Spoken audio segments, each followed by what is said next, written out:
dengan saya Dewi Nursyami, Kadali Mutiara, dan Katedi Hermansyah. Pada kesempatan kali ini, insya Allah kami akan mempresentasikan tugas filsafat yang membahas tentang filsafat pendidikan pragmatisme.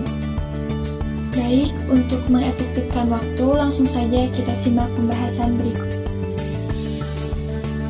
Filsafat pendidikan pragmatisme. Sejarah perkembangan pragmatisme. Aliran pragmatisme pertama kali tumbuh di Amerika Serikat abad 19 hingga awal 20. Aliran ini melahirkan beberapa nama yang cukup berpengaruh, mulai Charles Sanders Peirce 1883 sampai 1931, William 1842 sampai 1910, John Dewey, dan seorang pemikir yang cukup menonjol bernama George Herbert Mead 1863 sampai 1931. William James mengatakan bahwa secara ringkas pragmatisme adalah realitas sebagaimana yang kita ketahui. Charles S. Peirce lah yang membiasakan istilah ini dengan ungkapannya, tentukan apa akibat, apa dapat dipahami secara praktis atau tidak. Kita akan dapat pengertian tentang objek itu. Kemudian konsep kita tentang akibat itu, itulah keseluruhan konsep objek tersebut. Ia juga menambahkan untuk mengukur kebenaran suatu konsep, kita harus mempertimbangkan konsekuensi logis penerapan konsep tersebut. Jadi pengertian suatu konsep adalah konsekuensi logis itu bila suatu konsep yang dipraktekkan tidak mempunyai akibat apa-apa, maka konsep itu tidak mempunyai pengertian apa-apa bagi kita. Pengertian filsafat pendidikan pragmatisme. Filsafat yaitu pengetahuan pendidikan dengan akal budi. Pendidikan yaitu proses mengembangkan kemampuan.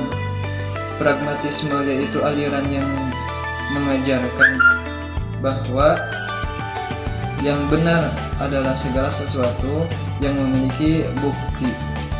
Jadi filsafat pendidikan pragmatisme maksudnya makna segala sesuatu yang tergantung dari hubungan dengan apa yang dilakukannya.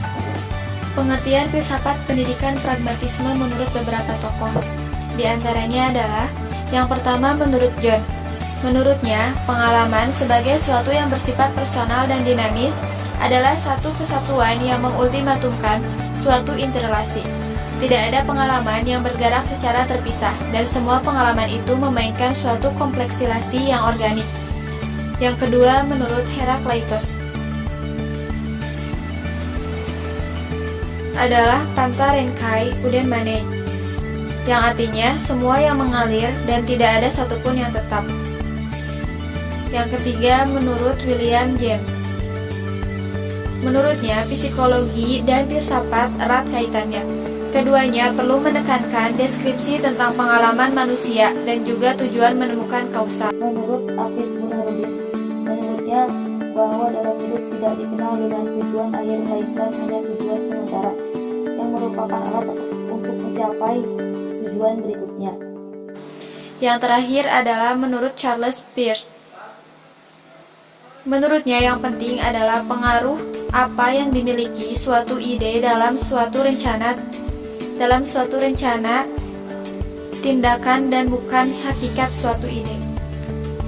Pragmatisme memiliki 3 ciri, yaitu 1. Memusatkan perhatian pada hal-hal dalam jangkauan pengalaman indera manusia. 2. Apa yang dipandang benar adalah apa yang berguna atau berfungsi. 3. Manusia bertanggung jawab. Kelebihan, mampu menyusun sistem-sistem kefilsafatan yang berasal dari manusia. Kelemahan, doktrin filsafat rasio cenderung mementingkan subjek daripada objek, sehingga rasionalisme hanya berpikir yang keluar dari akal budaya saja yang benar, tanpa memperhatikan objek-objek rasional secara